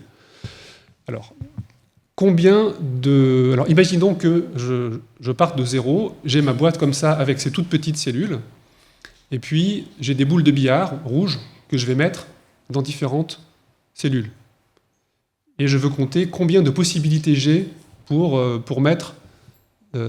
définir une configuration. Comme par exemple celle qu'on a sous les yeux, où il y a 2, 3, 5, il y a 9 molécules au total dans cette configuration. Alors pour la première boule de billard, est-ce que vous êtes d'accord que j'ai autant de possibilités que le nombre de petites boîtes? Voilà. Donc ce nombre de petites boîtes, c'est V sur 2 divisé par delta V. Alors, on va dire que ce nombre de petites boîtes, c'est 100 milliards, voilà, par exemple. Bon, donc, maintenant, j'ai mis une boule de billard dans mon système, je vais mettre la deuxième. Toutes les cases sont libres, alors pas tout à fait toutes, parce que quand j'ai mis une molécule quelque part, j'ai exclu des cases autour. Je suis passé un petit peu vite tout à l'heure, ça je ne vous l'ai pas dit. Mais on s'intéresse ici à des systèmes gazeux, ce qui fait que le volume total que représentent les boules de billard par rapport au volume accessible est petit. Ce qui me permet de négliger ça, de dire, en fait, le nombre qui est accessible pour la deuxième molécule, c'est à peu près le même que pour la première. C'est peut-être pas, alors qu'est-ce que tout à l'heure j'ai dit 1 milliard, je ne sais plus, 1 milliard pour la première, mais ça serait 1 milliard moins 10 cases pour la deuxième, si la première boule exclut 10 cases, mais ça va être négligeable par rapport à 1 milliard. Donc je néglige cette différence. Puis après, pour la troisième, là c'est un peu plus subtil, parce que ça dépend où a été placée la deuxième, à quelle distance de la première. Parce que suivant que j'ai placé les deux premières proches, je vais exclure moins de cases que quand elles sont éloignées. Bon, donc le vrai raisonnement, il est assez compliqué. Mais quand j'y vais à la hache, en fait, je néglige tout ça, et je dis que pour chaque molécule, j'ai le même nombre de possibilités, ce qui conduit à cette immense approximation derrière, qu'on peut raffiner, mais pour l'argument qui est moralement correct, qui vous dit que le rapport des configurations, c'est 2 puissance n. Si vous voulez raffiner le calcul, vous pouvez, c'est assez compliqué, et ça fait beaucoup de travail pour pas grand-chose, parce qu'à la fin, c'est la même conclusion, c'est le même type de raisonnement qui se déploie, simplement avec des formules plus compliquées. Donc on aime bien ça en physique, voilà, on aime bien simplifier au maximum, et puis seulement à la fin, quand on a terminé, et qu'on a regardé si c'était intéressant, on se demande si on avait le droit de le faire. Et là, on demande aux mathématiciens, qui souvent n'est pas d'accord, et il y a du travail pour quelques années. Eh ben, déjà, merci beaucoup pour votre réponse. J'ai mieux compris. Je dirais peut-être pas tout, je ne sais pas si je pourrais le réexpliquer à nouveau, mais j'ai mieux compris. Je voulais savoir, toujours avec mon cerveau d'une personne qui ne fait pas forcément de physique ni de maths, comment l'entropie est aujourd'hui factuellement utilisée en physique. À quoi elle sert, et est-ce que vous avez des exemples concrets à nous donner? C'est tellement partout que c'est un petit peu difficile d'aller isoler. Ça va être par exemple essentiel pour définir le rendement des moteurs thermiques, ou si vous faites une pompe à chaleur, de savoir quelle énergie vous allez pouvoir extraire et quel va être le coût énergétique de votre objet. C'est 2 exemples assez concrets, disons, qui sont déjà des exemples assez anciens. Donc là, ça fait référence à ce pourquoi ça a été inventé, c'était pour dompter le feu, c'est pour comprendre le fonctionnement des moteurs.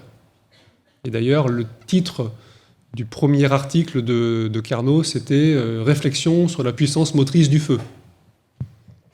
C'était la révolution industrielle, et il fallait comprendre ce qu'il y avait derrière le comportement des machines thermiques, des moteurs en particulier.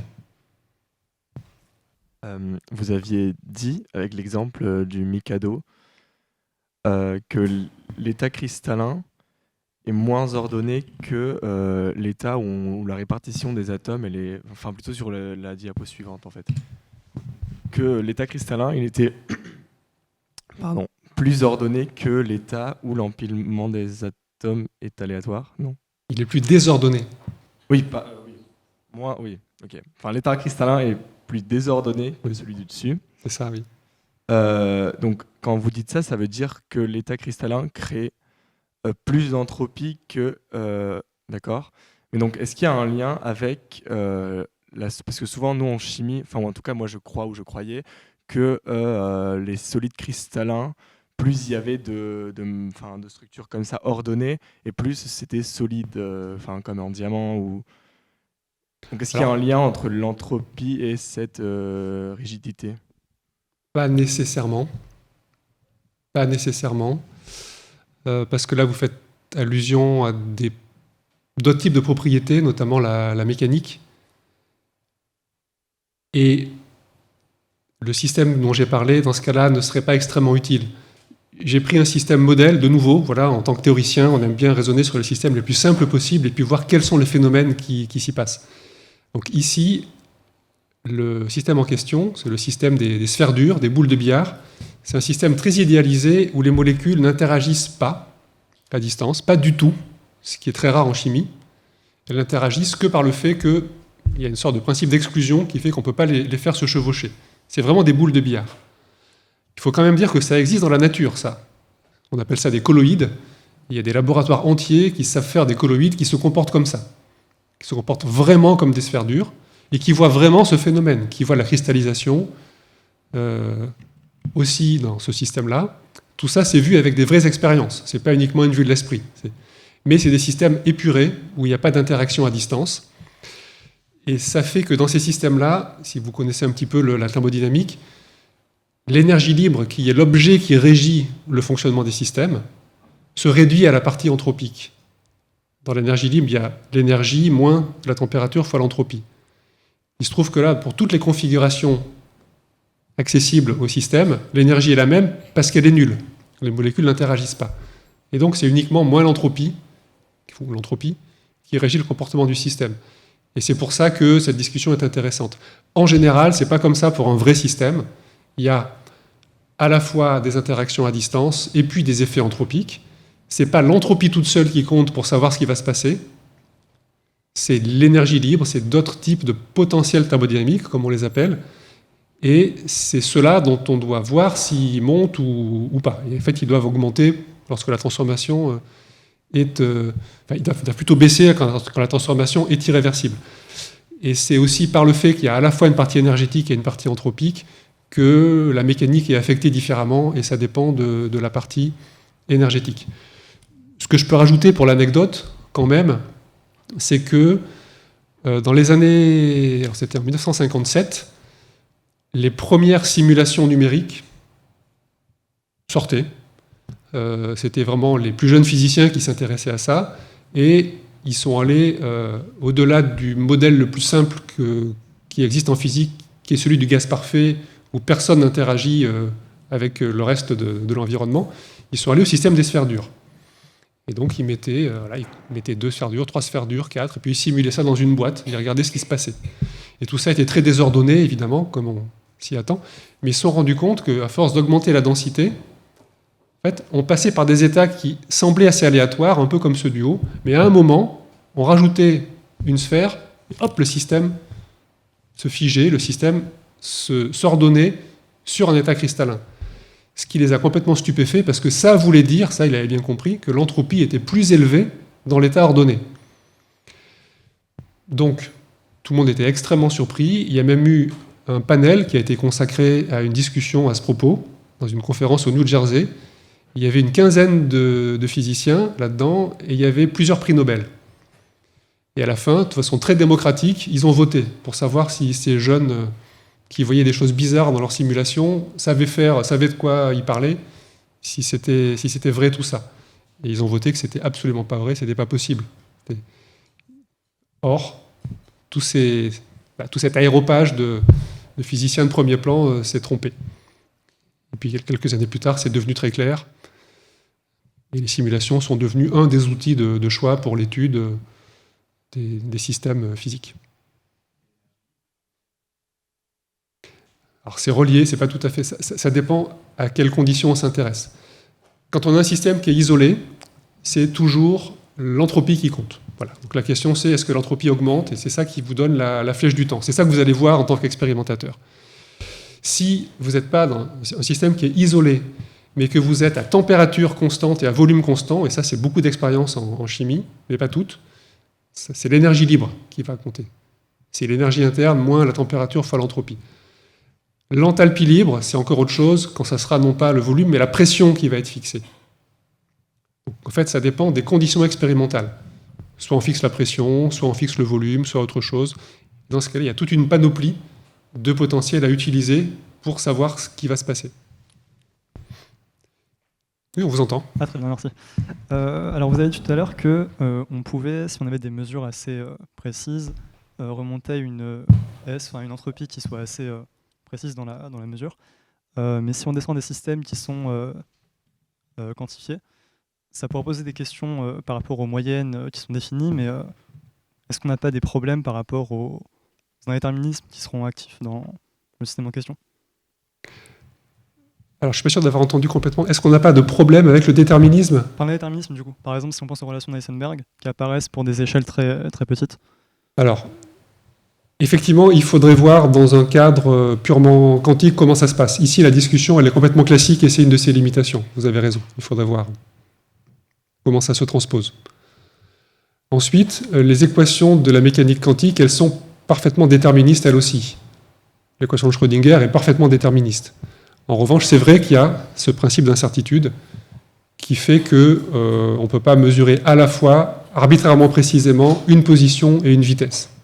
Il y a une sorte de limite inférieure qu'on ne peut pas dépasser par en dessous au produit des erreurs qu'on fait sur la position et sur la vitesse. Donc il faudrait recaler cette discussion dans ce contexte-là. Donc même dans ce cas-là, la définition de S, elle n'est pas unique? Si, ça serait la même définition de S, mais ça ne serait pas forcément le même nombre d'états microscopiques accessibles. Il faudrait adopter une description quantique du système. Et ça s'est déjà fait ou... Oui, c'est déjà fait, et von Neumann en particulier a travaillé là-dedans. Ça fait considérer des objets qui sont plus compliqués, on ne travaille plus avec des nombres, mais avec des matrices. Mais c'est un formalisme qui existe. Oui. Et d'ailleurs, il y a tout un domaine de la physique aujourd'hui qui a trait à l'information quantique et qui est dans cette veine-là. Bonsoir. Je voulais savoir, est-ce que cette notion d'entropie et plus largement la physique statistique pouvait avoir un intérêt pour l'étude des processus cognitifs pour développer de nouvelles approches en intelligence artificielle? Alors la réponse est oui.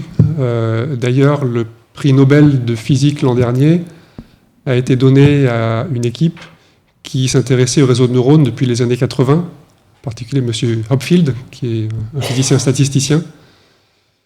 Il y a des liens extrêmement profonds entre les modélisations du cerveau et la modélisation des systèmes magnétiques.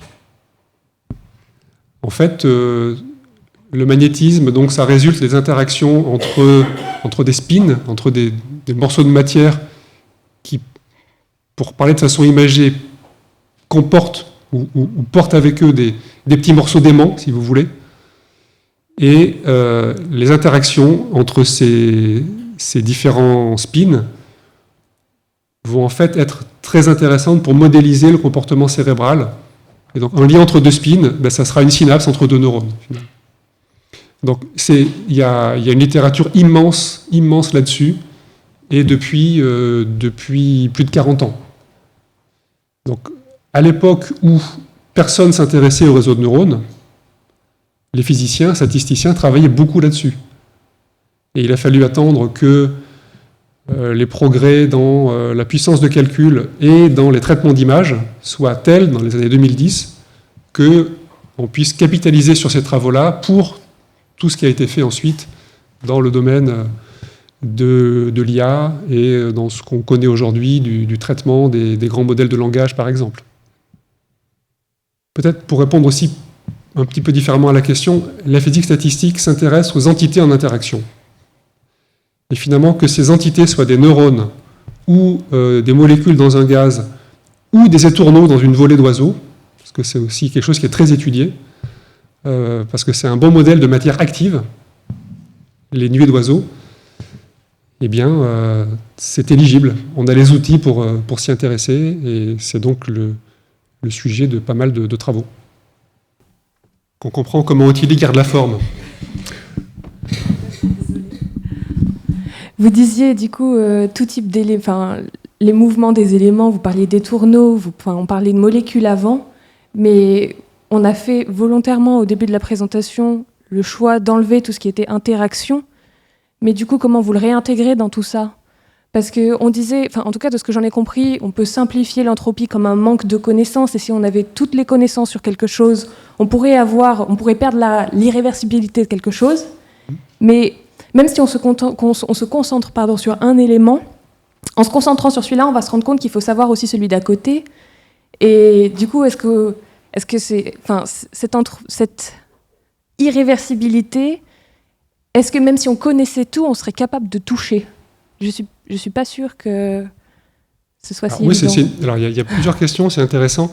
D'abord, l'idée c'est pas de se concentrer sur une sous-partie du système. L'idée c'est de le voir dans son entièreté avec toutes les interactions qu'il peut y avoir. Donc là, on est censé appréhender toute cette complexité-là. Après, c'est vrai que les raisonnements que j'ai proposés ont complètement massacré les interactions. Ça, c'est pour les besoins de la cause, c'est pour les arguments et pour des formules qui restent à peu près simples, parce que à l'ordre dominant, en fait, ça porte le bon message. C'est-à-dire que si on fait un calcul précis, là où j'ai dit qu'il y avait un 2 puissance n, ça ne sera pas 2 puissance n, mais ça sera quelque chose à la puissance n. Et c'est ça qui compte. Alors évidemment, entre l'estimation que j'ai faite et la vérité, il y a une erreur extraordinaire.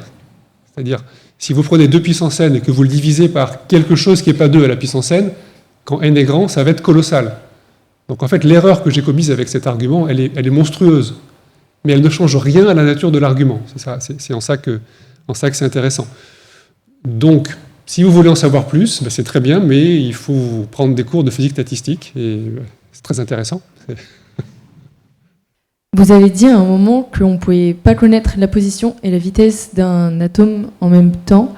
Je crois que j'avais déjà entendu parler de ce principe d'incertitude. Est-ce que ce serait possible de le vulgariser, s'il vous plaît, pour essayer de le faire comprendre au plus grand nombre, encore une fois?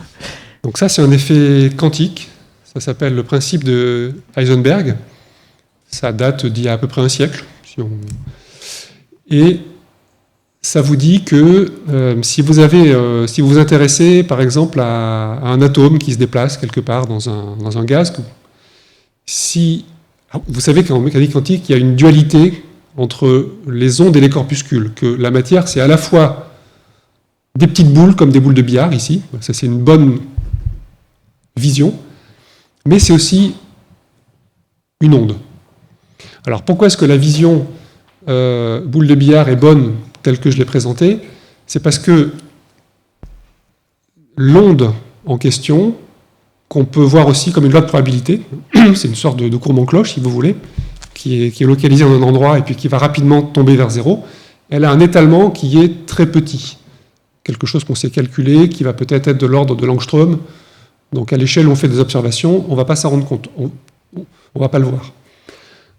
Mais si on cherche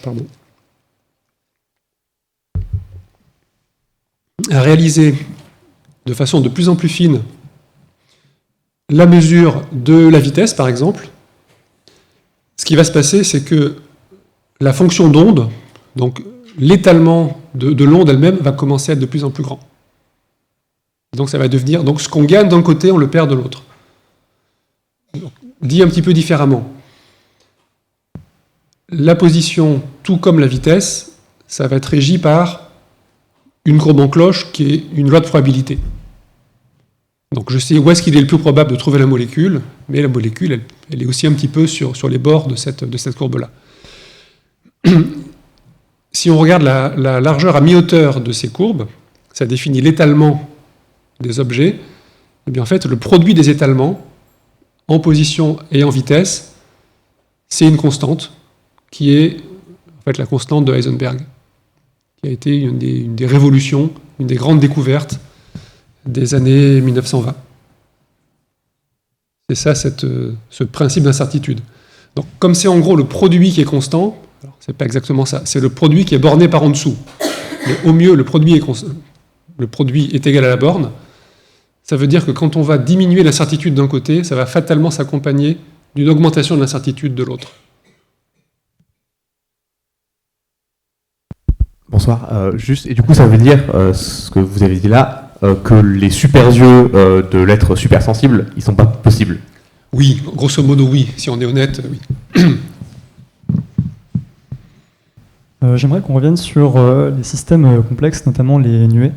J'avais commencé à lire le livre de Giorgio Parisi par rapport aux étourneaux, et notamment concernant le deuxième principe qui dit que l'entropie augmente pour un système au cours du temps, s'il est fermé. Comme les systèmes ont tendance à pouvoir se réorganiser, si les oiseaux par exemple se resserrent entre eux, le désordre dynamique aura tendance à diminuer. Est-ce que ça ne met pas en défaut le deuxième principe? Alors ce qu'il faut dire, c'est que pour les étourneaux, on n'a pas d'entropie. L'entropie n'a de sens que pour un système qui admet un état d'équilibre. Il n'y a pas d'état d'équilibre pour les étourneaux. Donc c'est une des grandes difficultés qu'on a, c'est que quand on s'intéresse à un système qui est hors de l'équilibre, ou un système vivant en particulier, on perd l'usage des objets qui sont très utiles pour la matière inerte. Et c'est aussi pour ça qu'on a bien du mal à progresser, à faire des théories qui soient aussi universelles qu'elles le sont à l'équilibre, pour des systèmes qui admettent un équilibre. Donc ça veut peut-être dire que cette quête d'universalité est illusoire, qu'on ne va jamais y arriver, que c'est quelque chose d'incompressible. Ça peut vouloir dire qu'on s'y est mal pris et qu'on a mal regardé, qu'on n'a pas trouvé la bonne façon de regarder ces systèmes. Donc pour l'instant, il y a beaucoup d'études sur des systèmes différents les uns des autres et on cherche à comprendre ce qu'il peut y avoir de commun ou de différent entre eux et voir comment ça nous guide vers une compréhension plus englobante. Et alors, est-ce qu'on n'a pas réussi pour l'instant à déterminer des grandeurs qui seraient pertinentes pour les systèmes étudiés, hors équilibre, et qui transcenderaient notamment les systèmes? Pour certains systèmes, on y arrive. Et c'est quel genre de grandeur? Enfin, qui dépendent de quels paramètres? C'est souvent des modèles joués de matière active. Bon, voilà, j'ai parlé des bactéries tout à l'heure. Donc, alors les bactéries, c'est des systèmes qui se nourrissent, là, qui vont chercher à remonter des gradients de nutriments et qui ont des comportements dynamiques très, très intéressants et des modélisations physiques relativement simples. Donc on arrive à avoir des descriptions assez poussées pour ces systèmes-là. Mais une fois qu'on a fait ça, c'est pas clair que ça s'applique à d'autres types de matière active. Et la matière active, on peut en faire de bien des façons. Elle peut être aussi purement synthétique. Tout à l'heure, j'ai parlé de colloïdes. Donc on sait réaliser des objets qui se comportent comme des sphères dures. Ce qu'on sait faire aussi, c'est sur la moitié de ces objets, mettre une partie qui va réagir avec différents composés dans la solution et qui va faire un petit moteur finalement. Ça va donner une impulsion, faire des petites fusées. Bon, donc on peut s'amuser avec ça aussi. Ça fait des nouveaux systèmes hors de l'équilibre très intéressants à étudier. Et il y a une vraie inventivité pour aller imaginer tout un tas de systèmes différents, hors de l'équilibre et actifs. Bonjour, je suis en haut, c'est ça. Je voulais demander, donc pardonne peut-être ma mécompréhension, mais par rapport à l'entropie qui augmente, et notamment l'exemple du verre qui se brise et qui, au bout de X temps, pourra revenir à son état initial, dans quelle mesure où est-ce qu'on intègre cette notion de je ne sais pas si on peut parler de vitesse de l'entropie ou alors en tout cas de mesure du temps de l'entropie. Je ne sais pas si c'est dans les équations ou pas. Comme vous parliez de X temps voilà. Alors pour donner un sens un peu plus précis à ça, c'est possible. Et c'est même un théorème qui s'appelle le théorème de récurrence de Poincaré. Donc le grand mathématicien Poincaré a travaillé sur cette question-là. Et en gros, l'idée, c'est que si on est assez patient, on est certain de voir le système revenir dans un état dans lequel on l'a, aussi près qu'on veut d'un état dans lequel on l'a observé. Alors, si on prend une expérience qui ressemble à la détente de Joule dont j'ai parlé, donc avec des conditions initiales qui sont très particulières, très atypiques, donc c'est là qu'on met l'irréversibilité, alors on va observer effectivement quelque chose d'irréversible où le système va s'épandre, et là l'entropie va augmenter. Le système est bien isolé, donc c'est le bon objet mathématique que je dois considérer, donc il n'y a pas le choix, ça va bien augmenter. Et ça va assez rapidement atteindre un état d'équilibre, où le compartiment va être peuplé de façon homogène, avec forcément des fluctuations, puisque les molécules bougent tout le temps. Et donc homogène à l'échelle macroscopique. Homogène à l'échelle où on fait les mesures, où on peut voir, on peut regarder ce qui se passe. Mais ce que nous dit aussi Poincaré, c'est que si on attend mais beaucoup, beaucoup plus longtemps, et pour ces systèmes-là, dès qu'il y a plus de 30 ou 40 molécules, les temps sont astronomiques, eh bien, on va voir toutes les molécules retourner aussi près qu'on veut de l'état initial. Pas strictement dans l'état initial, parce qu'il y a une infinité possible de configurations accessibles, mais aussi près qu'on veut. Donc on définit une distance, on va dire que chaque molécule doit repasser à moins de telle distance de sa position d'origine. On est certain de le voir, et de le voir plusieurs fois. Simplement, le temps de récurrence, il est absolument astronomique. Ça veut dire que tous les travaux de Boltzmann, tout ce qu'on raconte et tout ce que dit la thermodynamique, ça ne s'applique que sur une certaine échelle de temps. Ça exclut les temps astronomiques, mais par contre, c'est très pertinent pour le temps humain de l'observation, de l'expérience. Et même beaucoup, beaucoup plus que ça. Ok, merci.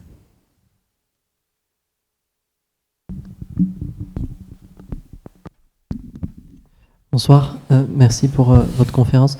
Vous aviez mentionné au tout début de votre intervention que vous parleriez un tout petit peu de la flèche cosmologique du temps.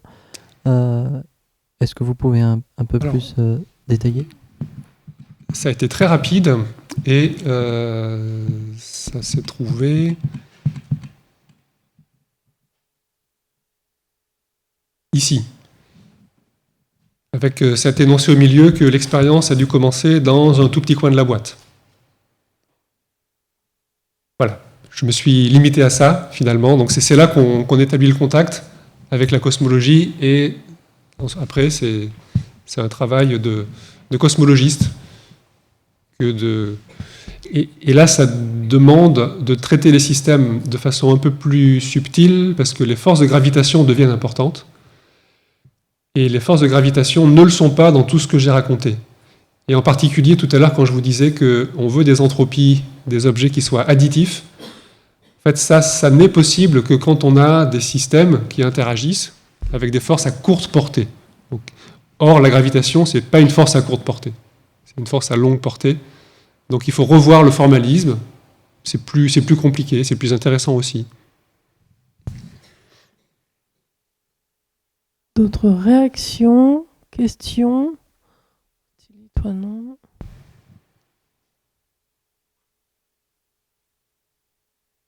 On a épuisé toutes les questions.